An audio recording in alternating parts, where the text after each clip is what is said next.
Long ಟರ್ಮಲ್ಲಿ ಏನೇನು problem ಬರುತ್ತೆ, service cost ಎಷ್ಟಾಗುತ್ತೆ, ಸೊ ಎಲ್ಲದನ್ನು ಥರ್ಡ್ ಸರ್ವಿಸು ನಿಮಗೆ ಕಾಸ್ಟ್ ಬಂದೇ ಬರುತ್ತೆ. ಮಿನಿಮಮ್ 3,500 ಕಾಸ್ಟ್ ಬರುತ್ತೆ. ಈ ವಿಡಿಯೋದಲ್ಲಿ ನಿಮಗೆ ಡೀಟೇಲ್ ಆಗಿ ಕೊಡ್ತೀನಿ. 400-500 ಕಿಲೋಮೀಟರ್ ಹೋಗಿದ್ದೀನಿ. ಬಟ್ ಬೈಕಿಗೆ ಎಕ್ಸ್ಟ್ರಾ ಫಿಟ್ಟಿಂಗ್ ಅಂತ ನಾನು ಜಾಸ್ತಿ ಏನೂ ಮಾಡಿಸಿಲ್ಲ. ಸರ್ವಿಸ್ ಮಾಡಿ ಬೈಕನ್ನು ಮೇಂಟೈನ್ ಮಾಡೋದು ತುಂಬ ಇಂಪಾರ್ಟೆಂಟ್ ಆಗುತ್ತೆ.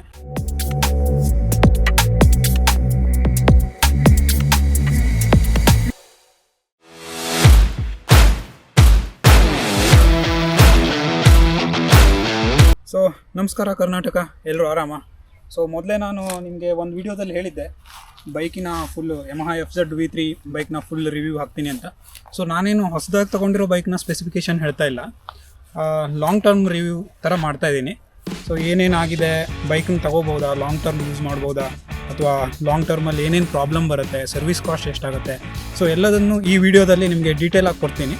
ಸೊ ನಾನು ಈ ಬೈಕನ್ನು ಯಮಹಾ FZ V3ನ 2023ದಲ್ಲಿ ತೊಗೊಂಡಿದ್ದು. ಆಲ್ಮೋಸ್ಟ್ 3 ವರ್ಷ ಹತ್ತತ್ರ ಬಂತು. ಈ ಮೇಕೆ 3 ವರ್ಷ ಆಗುತ್ತೆ. ಸುಮಾರು 20,000 ರನ್ ಮಾಡಿದ್ದೀನಿ. ಲಾಂಗ್ ರನ್ ಅಂದರೆ ಸುಮಾರು 400-500 ಕಿಲೋಮೀಟ್ರ್ ಹೋಗಿದ್ದೀನಿ. ಬಟ್ ಸಿಂಗಲ್ ಶಾರ್ಟಲ್ಲಿ ಹೋಗೋಕ್ಕಾಗಲ್ಲ. ನೀವು ಒಂದು 15 ಮಿನಿಟ್ಸ್ ಬ್ರೇಕ್ ತೊಗೋಬೇಕಾಗುತ್ತೆ ಎವ್ರಿ 100 ಕಿಲೋಮೀಟರ್. ಬಿಕಾಸ್ ಏನಂದರೆ ಲಿಕ್ವಿಡ್ ಕೂಲ್ ಸಿಸ್ಟಮ್ ಬರಲ್ಲ, ನಾರ್ಮಲ್ ಏರ್ ಕೂಲ್ಡ್ ಇಂಜಿನ್ ಇರೋದ್ರಿಂದ ನೀವು ಬ್ರೇಕ್ ತೊಗೋಬೇಕಾಗತ್ತೆ. ಏನಂದರೆ ನಾನು ತಗೊಳ್ತಾ ಇದಕ್ಕೆ ಸುಮಾರು 1,30,000 ಆನ್ ರೋಡ್ ಪ್ರೈಸ್ ಇತ್ತು. ಈಗ ಬಂದ್ಬಿಟ್ಟು 1,60,000 ಆಗಿದೆ ಅಂತ ಅನಿಸುತ್ತೆ. ಸೊ ಸ್ಪೆಸಿಫಿಕೇಷನ್ನು ನಾನು ಆವಾಗಲೇ ಹೇಳ್ದಂಗೆ ಏನು ಡೀಟೇಲಾಗಿ ಹೇಳೋಕ್ಕೆ ಹೋಗಲ್ಲ, ನಾರ್ಮಲ್ ಏನಿದೆ ಅದನ್ನು ಹೇಳ್ತೀನಿ. ಸೊ ಇದು ಬಂದು 149cc ಏರ್ ಕೂಲ್ಡ್ ಇಂಜಿನ್ ಬರುತ್ತೆ ಯಮಹಾದವ್ರದ್ದು. ಹಾಗೆ ಸಿಂಗಲ್ ಚಾನಲ್ ABS ವಿತ್ ವೈಬ್ರೇ ಬ್ರೇಕ್. ಹಿಂದ್ಗಡೆ ನೋಡಿದ್ರೆ ನಿಮಗೆ ಹಿಂದ್ಗಡೆ ಏನು ನಾರ್ಮಲ್ ಡಿಸ್ಕ್ ಬ್ರೇಕ್ ಬರುತ್ತೆ, ABS ಏನು ಬರಲ್ಲ.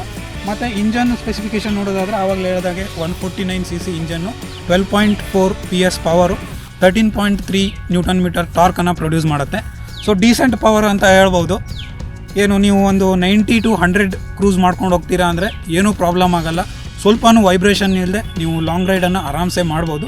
ಇನ್ನು ಡಿಜಿಟಲ್ ಮೀಟರ್ ಕನ್ಸೋಲನ್ನು ನೋಡೋದಿದ್ರೆ ಮಾಮೂಲಾಗಿ ನಿಮಗೆ ಇದರಲ್ಲಿ ಟ್ರಿಪ್ 1 ಟ್ರಿಪ್ 2 ಮತ್ತು ಟೈಮು ಮತ್ತು ಸ್ಪೀಡೋಮೀಟರು, ಪೆಟ್ರೋಲ್ ಇಂಡಿಕೇಟರ್ ಸಿಗುತ್ತೆ. ಇದೆಲ್ಲ ನಾರ್ಮಲ್. ಉಳಿದಿದ್ದೆಲ್ಲ ಇಂಜನ್ ಸ್ವಿಚ್, ಸ್ಟಾರ್ಟ್ ಬಟನ್ನು, ಇದೆಲ್ಲ ನಾರ್ಮಲ್ ಬೇಸಿಕ್ ಇದೆ, ಏನು ಎಕ್ಸ್ಟ್ರಾ ಏನೂ ಕೊಟ್ಟಿಲ್ಲ. ಸೊ ಇದು ಒಂದು ಬೇಸಿಕ್ 150cc ಬೈಕು. ಇಂಜನ್ ಪ್ರಕಾರ ಹೋಗೋದಿದ್ರೆ ಯಮಹಾದವ್ರದ್ದು ಯಾವಾಗಲೂ ತುಂಬ ಬಾಳಿಕೆ ಬರುವಂಥ ಇಂಜನ್ ಆಗಿರುತ್ತೆ. ಹಾಗೆ ಸ್ಮೂತ್ನೆಸ್ ಮಾತ್ರ ನೆಕ್ಸ್ಟ್ ಲೆವೆಲಲ್ಲಿದೆ ಅಂತ ಹೇಳ್ಬೋದು. ಸೊ ಇನ್ನೊಂದು ಮೇನಾಗಿ ನಾನು ಇಲ್ಲಿ ಹೇಳಬೇಕಿರೋದೇನೆಂದರೆ, ಬೈಕಿಗೆ ಎಕ್ಸ್ಟ್ರಾ ಫಿಟ್ಟಿಂಗ್ ಅಂತ ನಾನು ಜಾಸ್ತಿ ಏನೂ ಮಾಡಿಸಿಲ್ಲ. ಇಲ್ಲಿ ನೋಡ್ಬೋದು ಒಂದು ಹ್ಯಾಂಡಲ್ ಗಾರ್ಡ್ ಹಾಕ್ಸಿದ್ದೀನಿ. ಆಮೇಲೆ ಸ್ಮಾಲಾಗಿ ಒಂದು ಫಾಗ್ ಲ್ಯಾಂಪನ್ನು ಹಾಕ್ಸಿದ್ದೀನಿ, ಆಯಿತಾ. ಅದನ್ನು ಬಿಟ್ಟು ಇಲ್ಲಿರೋದು ಇದು ಮೊಬೈಲ್ ಹೋಲ್ಡರು, ಹಾಗೆ ಇದು ಕ್ಯಾಮ್ರಾ ಹೋಲ್ಡರು. ಸೀಟಿಗೆ ಒಂದು ಕವರ್ ಟೈಪಿಂದನೇ ಹಾಕ್ಸಿದ್ದೀನಿ. ಇದು ನಿಮಗೆ ಏರ್ ಫ್ಲೋ ಆಗ್ತಾ ಇರುತ್ತೆ, ಲಾಂಗ್ ರೈಡ್ ಹೋಗ್ತಾ ತುಂಬ ಯೂಸಿಗೆ ಬರುತ್ತೆ. ಸೊ ಇದನ್ನು ಬಿಟ್ಟು ನಾನು ಎಕ್ಸ್ಟ್ರಾ ಏನೂ ಫಿಟ್ಟಿಂಗನ್ನು ಮಾಡ್ತಿಲ್ಲ. ಸೊ ಇನ್ನು ಟೈರ್ ಸೆಗ್ಮೆಂಟಿಗೆ ಬಂದರೆ ಮುಂದ್ಗಡೆ 100/80 ಟ್ಯೂಬ್ಲೆಸ್ ಟೈರ್ ಬರುತ್ತೆ. ಮತ್ತು ಹಿಂದ್ಗಡೆ ನಿಮಗೆ 140/60 ಟ್ಯೂಬ್ಲೆಸ್ ಟೈರ್ ಬರುತ್ತೆ. ಸೊ ಹಿಂದ್ಗಡೆ ಟೈರು ತುಂಬ ವೈಡ್ ಆಗಿದೆ ಅಂತ ಹೇಳ್ಬೋದು. ಸೊ ನೀವು ಕಾರ್ನರಿಂಗೆಲ್ಲ ಮಾತ್ರ ಸಖತ್ ಕಾನ್ಫಿಡೆನ್ಸ್ ಕೊಡುತ್ತೆ, ನಿಮಗೆ ಏನೂ ಪ್ರಾಬ್ಲಮ್ ಆಗೋಲ್ಲ. ಏನಂದರೆ ಬ್ರೇಕಿಂಗ್ ಮಾತ್ರ ಸಖತ್ತಾಗಿದೆ, ಹಾಗೆ ಕ್ಲಚ್ ಸ್ಮೂತ್ನೆಸ್ ಮಾತ್ರ ತುಂಬ ಸಖತ್ತಾಗಿದೆ. ಇನ್ನು ನೀವು ಎಷ್ಟು ಮೈಲೇಜ್ ಕೊಡುತ್ತೆ ಬೈಕ್ ಅಂತ ಕೇಳ್ಬೋದು. ಸೊ ನೀವು 150 ಸೆಗ್ಮೆಂಟ್ಗಿಂತ ಮೇಲಿನ ಬೈಕನ್ನು ಚೂಸ್ ಮಾಡಿದ್ದೀರಾ ಅಂದರೆ ಜಾಸ್ತಿ ಮೈಲೇಜ್ ಕೊಡುತ್ತೆ ಅಂತ ಎಕ್ಸ್ಪೆಕ್ಟೇಷನ್ ಯಾವಾಗಲೂ ಇಟ್ಕೋಬೇಡಿ. ಬಟ್ ಯಮಹಾ FZ V3 ನಿಮಗೆ around 40 to 45 kilometre per litre ಕೊಡುತ್ತೆ. ಕಂಪ್ನಿ ಕಡೆಯಿಂದ ಅವರು 48-49 ಅಂತ ಹೇಳ್ತಾರೆ, ಅಷ್ಟೇನು ಬರಲ್ಲ. ಸೊ ಯೂಶ್ವಲಿ ನಾನು ಇಂಡಿಯನ್ ಆಯಿಲ್ ಪೆಟ್ರೋಲ್ ಬಂಕಲ್ಲೇ ಪೆಟ್ರೋಲ್ ಹಾಕ್ಸೋದು, ಯಾಕೆಂದರೆ ಪ್ಯೂರಿಟಿ ಚೆನ್ನಾಗಿರುತ್ತೆ. ಅದ್ರ ಬಗ್ಗೆ ಕೂಡ ನಾನು ಒಂದು ವೀಡಿಯೋನ ಮಾಡಿದ್ದೀನಿ. ಇನ್ಫಾರ್ಮೇಷನನ್ನು ನೀವು ನನ್ನ ಯೂಟ್ಯೂಬ್ ಚಾನಲ್ನಲ್ಲಿ ಹೋಗಿ ನೋಡ್ಬೋದು. ಸೊ ಡೇ ಟು ಡೇ ಕಮ್ಯೂಟಿಗೂ ತುಂಬ ಒಳ್ಳೆ ಗಾಡಿ. ಒಕೇಶ್ನಲ್ಲಿ ನೀವು ಲಾಂಗ್ ರೈಡ್ ಹೋಗ್ತೀರಾ, 400 and above ಕಿಲೋಮೀಟರ್ಸ್ ರೈಡ್ ಮಾಡ್ತೀರಾ ಅಂದರೂ ಕೂಡ ಏನೂ ಪ್ರಾಬ್ಲಮ್ ಇಲ್ಲ, ಆರಾಮ್ಸೆ ನೀವು ರೈಡ್ ಹೋಗ್ಬೋದು. ಸೊ ಓನ್ಲಿ ನೆಗೆಟಿವ್ ಪಾಯಿಂಟ್ ಅಂತ ಹೇಳಲ್ಲ, ಬಟ್ ನಿಮಗೆ ಏನಂದರೆ ಏರ್ ಕೂಲ್ ಸಿಸ್ಟಮ್ ಇದೆ, ಆಯಿಲ್ ಕೋಲ್ಡು ಅಥವಾ ನಿಮಗೆ ಏನು ಲಿಕ್ವಿಡ್ ಕೂಲ್ ಸಿಸ್ಟಮ್ ಗಾಡಿಯಲ್ಲಿ ಬರೋಲ್ಲ. ಸೊ ಅದೊಂದು ಡ್ರಾಬ್ಯಾಕ್ ಅಂತ ಹೇಳ್ಬೋದು. ಬಟ್ ನೀವು 1.3 ಲ್ಯಾಕ್ಗೆ ಇವ್ರು ಕೊಟ್ಟಿರುವಂಥ ಸ್ಪೆಸಿಫಿಕೇಷನ್ ಮತ್ತು ಗಾಡಿ ಇಂಜಿನ್ ಕೆಪಾಸಿಟಿ ಪವರ್ ಎಲ್ಲ ನೋಡಿದ್ರೆ ಸಖತ್ತಾಗಿದೆ ಅಂತ ಅನಿಸುತ್ತೆ. ಸೊ ನಾನು ಆಬ್ವಿಯಸ್ಲಿ ರೆಕಮೆಂಡ್ ಮಾಡ್ತೀನಿ. ಸಪ್ರೇಟ್ ವೀಡಿಯೋದಲ್ಲಿ ಹೇಳಿದ್ದೀನಿ ರೀಸೆಂಟಾಗಿ ಪೇಯ್ಡ್ ಸರ್ವಿಸಿಗೆ ಎಷ್ಟು ಕಾಸ್ಟ್ ಬಂದಿದೆ ನನಗೆ ಅಂತ ಸಪ್ರೇಟ್ ವೀಡಿಯೋದಲ್ಲಿ ನಿಮಗೆ ಹೇಳಿದ್ದೀನಿ. ಇನ್ನು ಏನಂದರೆ ನಾನು ಮೇಜರಾಗಿ ಏನೇನು ಚೇಂಜ್ ಮಾಡಿಸಿದ್ದೀನಿ 3 ವರ್ಷದಲ್ಲಿ ಅಂತ ನಾನು ನಿಮಗೆ ಹೇಳ್ತೀನಿ. ಬ್ರೇಕ್ ಪ್ಯಾಡು ಮುಂದ್ಗಡೆದು ಮತ್ತು ಹಿಂದ್ಗಡೆ ಬ್ರೇಕ್ ಪ್ಯಾಡು ನೀವು ಓಡಿಸೋದ್ರ ಮೇಲೂ ಇರುತ್ತೆ, ಬಟ್ ನಾನು ಹಿಂದ್ಗಡೆದು 3 ಬ್ರೇಕ್ ಪ್ಯಾಡ್ ಚೇಂಜ್ ಮಾಡಿದ್ದೀನಿ, ಹಾಗೆ ಮುಂದ್ಗಡೆದು 2 ಬ್ರೇಕ್ ಪ್ಯಾಡ್ ಚೇಂಜ್ ಮಾಡಿದ್ದೀನಿ. ಅಂದರೆ ಈಗ 20,000 ರನ್ ಆಗಿದೆ ಅಂದರೆ ಆಲ್ಮೋಸ್ಟ್ 7,000 ಕಿಲೋಮೀಟರ್ಸ್ಗೆ ನೀವು ಹಿಂದ್ಗಡೆ ಬ್ರೇಕ್ ಪ್ಯಾಡ್ ಚೇಂಜ್ ಮಾಡಿಸ್ಬೇಕಾಗತ್ತೆ. ಹಾಗೆ ಒಂದು 10,000 ಕಿಲೋಮೀಟರ್ಗೆ ಮುಂದ್ಗಡೆ ಬ್ರೇಕ್ ಪ್ಯಾಡ್ ಚೇಂಜ್ ಮಾಡಿಸ್ಬೇಕಾಗತ್ತೆ. ಸೊ ವೀಕ್ಷಕರೇ, ನನಗೆ ಮೇಜರಾಗಿ ಇಶ್ಯೂ ಬಂದಿದ್ದೇನೆಂದರೆ ಗಾಡೀಲಿ ಸುಮಾರು 12,000 ರನ್ ಆದಾಗ ನನಗೆ ಒಂಥರ ಗಾಡಿ ಜರ್ಕ್ ಕೊಡೋದು ಫೀಲ್ ಅನ್ನಿಸ್ತು. ಅಂದರೆ ನಿಮಗೆ ರಿಯಲ್ ಆಗಿ ಕರೆಕ್ಟಾಗಿ ಡೀಟೇಲ್ ಆಗಿ ಹೇಳಬೇಕಂದ್ರೆ, ನೀವು ಹಳೆ ಗಾಡಿಗಳಲ್ಲಿ ಪೆಟ್ರೋಲ್ ಕಾಕ್ ಮತ್ತು ಕಾರ್ಬೊರೇಟರ್ ಬರ್ತಾಯಿತ್ತು. ಅದು ನಿಮಗೆ ರಿಸರ್ವಿಗೆ ಬಂದಾಗ ಅಥವಾ ಕಾರ್ಬೊರೇಟರ್ ಏನಾದರೂ ಬ್ಲಾಕ್ ಆದಾಗ ಗಾಡಿ ಒಂಥರ ನಿಮಗೆ ಆಫ್ ಆದ ಥರ ಫೀಲ್ ಆಗ್ತಿತ್ತು. ಹೋಗ್ತಾ ಒಂದೇ ಸಲ ಪಿಕಪ್ ತಗೊಳ್ಳೋದು, ಒಂದೇ ಸಲ ಪಿಕಪ್ ಡ್ರಾಪ್ ಆಗೋದು, ಈ ಥರ ಸಿಚುವೇಶನ್ ಆಗುತ್ತೆ. ಸೊ ಇದರಲ್ಲಿ ಬಟ್ ಪೆಟ್ರೋಲ್ ಕಾಕು ಕಾರ್ಬೊರೇಟರ್ ಏನಿಲ್ಲ, ಡೈರೆಕ್ಟ್ ಫ್ಯೂಯಲ್ ಇಂಜೆಕ್ಟರ್ ಇರೋದ್ರಿಂದ ನನಗೆ ಆ ಥರ ಒಂದು ಪ್ರಾಬ್ಲಮ್ ಸ್ಟಾರ್ಟ್ ಆಯಿತು. ನಾನು ಶೋರೂಮಿಗೆ ಹೋಗಿ ಕೇಳಿದಾಗ ಅವರು ಚೆಕ್ ಮಾಡಿ ಏನಂದರೆ ಇದರಲ್ಲಿ ಒಂದು ಎಲೆಕ್ಟ್ರಿಕ್ ಕಾಯಿಲ್ ಬರುತ್ತೆ, ಆ ಕಾಯಿಲ್ ಹೋಗಿದೆ ಅಂತ ಹೇಳಿದ್ರು.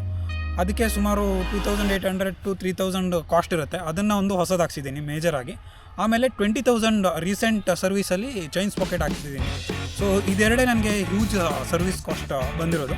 ಬಟ್ ಬೇರೆ ಯೂಟ್ಯೂಬ್ ಅವರು ಅಥವಾ ಏನು ರಿವ್ಯೂ ಮಾಡ್ತಾರಲ್ಲ, ಬೈಕ್ ರಿವ್ಯೂ ಮಾಡ್ತಾರಲ್ಲ, ಅವ್ರು ಹೇಳೋ ಥರ ನಿಮಗೆ ಏನು 1,200 ಮುಗಿಯುತ್ತೆ, 1,500 ನಿಮಗೆ ಸರ್ವಿಸ್ ಕಾಸ್ಟ್ ಮುಗಿಯುತ್ತೆ, ಆ ಥರ ಏನೂ ಇಲ್ಲ ರಿಯಲ್ ಆಗಿ ಹೇಳೋದಾದರೆ. ಸೊ ರಿಯಾಲಿಟಿಲಿ ಏನಿದೆ ಅಂದರೆ, ಫಸ್ಟ್ 3 ಸರ್ವಿಸು ಅವರು ಸರ್ವಿಸ್ ಚಾರ್ಜ್ ಹಾಕಲ್ಲ ನಿಮಗೆ. ಸರ್ವಿಸ್ ಚಾರ್ಜ್ ಅಂದರೆ ಲೇಬರ್ ಚಾರ್ಜ್ ಹಾಕಲ್ಲ, ಬಟ್ ನೀವೇನೇನು ಪಾರ್ಟ್ಸ್ ಹಾಕ್ಸಿರ್ತೀರ ನೋಡಿ ಅದರದ್ದು ಚಾರ್ಜಸ್ಸು ಹಾಕ್ತಾರೆ. ನೀವು ಆಫ್ಟರ್ 3rd ಸರ್ವಿಸು ನಿಮಗೆ ಕಾಸ್ಟ್ ಬಂದೇ ಬರುತ್ತೆ. ಮಿನಿಮಮ್ 3,000-3,500 ಕಾಸ್ಟ್ ಬರುತ್ತೆ. ಮತ್ತು ಹೆವಿ ಪಾರ್ಟ್ಸ್ ಹೋಗಿದ್ರೆ ನಿಮಗೆ ಅಪ್ ಟು 7,000 ತನಕ ಬರುತ್ತೆ ಟೈರ್ 1 ಸಿಟಿಲಿ. ಸೊ ಟೈರ್ 2 ಸಿಟಿ ಅಥವಾ ಟೈರ್ 3 ಸಿಟಿಲಿ ನೀವು ಬೈಕ್ ತೊಗೊಂಡು ಸರ್ವಿಸ್ ಮಾಡಿಸ್ತೀನಿ ಅಂದರೆ ಮೇ ಬಿ ಒಂದು 800-500 ರುಪೀಸ್ ಕಡಿಮೆ ಬರ್ಬೋದು ಅಷ್ಟೇ, ಮೇಜರ್ ಡಿಫ್ರೆನ್ಸ್ ಏನಾಗಲ್ಲ. ಸೊ ಇದನ್ನು ನಾನು ಯಾಕೆ ಇಂಪಾರ್ಟೆನ್ಸ್ ಕೊಟ್ಟು ಹೇಳ್ತಾ ಇದ್ದೀನಿ ಅಂದರೆ, ಸೊ ನೀವು ಯಾವುದೇ ಒಂದು ಬೈಕನ್ನು ತಗೊಳ್ತಾ ಏನು ಲೋನ್ ಮಾಡಿ ತಗೋತೀರಾ ಅಥವಾ ನೀವು ಕ್ಯಾಶ್ ಕೊಟ್ಟು ತಗೋಬೋದು, ಬಟ್ ಲಾಂಗ್ ಟರ್ಮಲ್ಲಿ ನಾವು ಥಿಂಕ್ ಮಾಡಬೇಕಾಗತ್ತೆ. ಸರ್ವಿಸ್ ಮಾಡಿ ಬೈಕನ್ನು ಮೇಂಟೈನ್ ಮಾಡೋದು ತುಂಬ ಇಂಪಾರ್ಟೆಂಟ್ ಆಗುತ್ತೆ. ಸೊ ಅದಕ್ಕೆ ನಾನು ಆ ದೃಷ್ಟಿಯಿಂದ ರಿಯಾಲಿಟಿಯಲ್ಲಿ ಹೆಂಗಿದೆ ಅಂತ ಒಂದು ಲಾಂಗ್ ಟರ್ಮ್ ರಿವ್ಯೂ ಅಲ್ಲಿ ಈ ವಿಷಯನ ನಿಮಗೆ ತಿಳಿಸ್ತಾ ಇದ್ದೀನಿ. ಇನ್ನೊಂದೇನೆಂದರೆ, ನನಗೆ ಮೊನ್ನೆ ಒಬ್ಬರು ಕಮೆಂಟ್ ಹಾಕಿ ವೀಕ್ಷಕರು ಕೇಳಿದರು, ಸೊ ನಾನು ಬೈಕ್ ತಗೋಬೇಕು ಅಂತ ಪ್ಲ್ಯಾನ್ ಮಾಡ್ತಾಯಿದ್ದೀನಿ, ಯಾವ್ದು ತಗೋಬೋದು ಏನು ಅಂತ. ಸೊ ನಾನು ಸಜೆಸ್ಟ್ ಮಾಡೋದು ಏನಂದರೆ, ನಾನು ಬೈಕ್ ತಗೊಳ್ತಾ ನಾನು ಆ್ಯಕ್ಚುಲಿ 3 ಚಾಯ್ಸನ್ನು ಇಟ್ಕೊಂಡಿದ್ದೆ. ಮೊದಲನೇದಾಗಿ ಯಮಹಾ FZ V3, ಎರಡನೇದಾಗಿ ಹೀರೋದವ್ರದ್ದು ಎಕ್ಸ್ಟ್ರೀಮ್ 160, ಹಾಗೆ ಮೂರನೇದಾಗಿ ಅಪಾಚೆ 160 ಇಟ್ಕೊಂಡಿದ್ದೆ. ಬಟ್ ನಾನು ಯಮಹಾದವ್ರದ್ದು ಯಾಕೆ ಚೂಸ್ ಮಾಡಿದೆ ಅಂದರೆ, ಇವ್ರದ್ದು ಇಂಜನ್ ಸಖತ್ತಾಗಿದೆ, ಸ್ಮೂತ್ನೆಸ್ ಸಖತ್ತಾಗಿದೆ, ಮತ್ತು ಏನು ಬಾಳಿಕೆ ನಿಮಗೆ ತುಂಬ ಚೆನ್ನಾಗಿ ಬರುತ್ತೆ. ಸೊ ಅದಕ್ಕೋಸ್ಕರ ನಾನು FZ V3ನ ಚೂಸ್ ಮಾಡಿದ್ದು. ಹಾಗೆ ನನ್ನ ಬಜೆಟ್ ಕೂಡ ಅರೌಂಡ್ 1.3 to 1.4 ಲ್ಯಾಕ್ ಇತ್ತು. That is the main reason for go with Yamaha FZ V3. ಇನ್ನು ಯಾಕೆ ನಾನು ಎಕ್ಸ್ಟ್ರೀಮ್ 160 ಅಥವಾ TVS ಅಪಾಚೆ 116 ಸೆಲೆಕ್ಟ್ ಮಾಡಿಲ್ಲ ಅಂದರೆ, ಸೊ ಹೀರೋದವ್ರದ್ದು ಸ್ಪೋರ್ಟ್ಸ್ ಗಾಡಿಗಳು ಅಷ್ಟೇನು ತುಂಬ ಓಡ್ತಾ ಏನಿಲ್ಲ. ಎರಡನೇದಾಗಿ TVS ಅಪಾಚೆ ನನಗೆ ಅಷ್ಟೇನು ಕಾನ್ಫಿಡೆನ್ಸ್ ಕೊಟ್ಟಿಲ್ಲ ರೋಡಲ್ಲಿ. ಅವ್ರದ್ದು ಆಯಿಲ್ ಕೂಲಿಂಗ್ ಸಿಸ್ಟಮ್ ಒಂದು ಎಕ್ಸ್ಟ್ರಾ ಇದೆ ಬಿಟ್ಟರೆ, ಮತ್ತು ಸ್ವಲ್ಪ ಪವರ್ ಒಂದು ಸ್ವಲ್ಪ ಜಾಸ್ತಿ ಇದೆ. ಬಟ್ ನೀವು ಏನು ಹೈವೇದಲ್ಲಿ ರೈಡ್ ಮಾಡ್ತಾ ನೀವೇನು ಟಾಪ್ ಸ್ಪೀಡಲ್ಲಿ ಹೋಗಲ್ಲ, 90 to 100 ಸ್ಪೀಡಲ್ಲೇ ಕ್ರೂಸ್ ಮಾಡ್ಕೊಂಡು ಹೋಗೋದು ಎಲ್ಲರೂ. ಸೊ ಅದಕ್ಕೆ ನಾನು FZ V3ನ ತೊಗೊಂಡಿದ್ದೀನಿ.